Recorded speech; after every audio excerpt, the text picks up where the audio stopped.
প্রিয় এলাকাবাসী, দেশ বিদেশি প্রবাসী ভাই বন্ধুরা, আসসালামু আলাইকুম।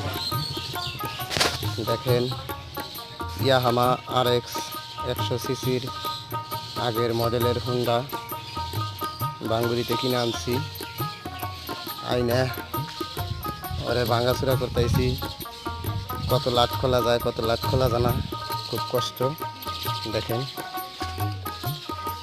আগের হুন্ডা অনেক দেখতেও সুন্দর ছিল, এমন অবস্থা হয়ে গেছে যে এখন ভাঙা হালান হচ্ছে। তো কার কার ইয়াহামা RX হুন্ডা পছন্দ কমেন্টে জানিয়ে যাবেন।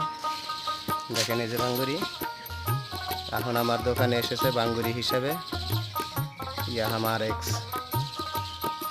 তো হুন্ডাটা ভালো ছিল, মোটামুটি খারাপ না। তো আজকে হুন্ডাটা ভাঙতেছি, তাই আপনাদেরকে দেখাইলাম আর কি। ভালো থাকবেন, আসসালামু আলাইকুম।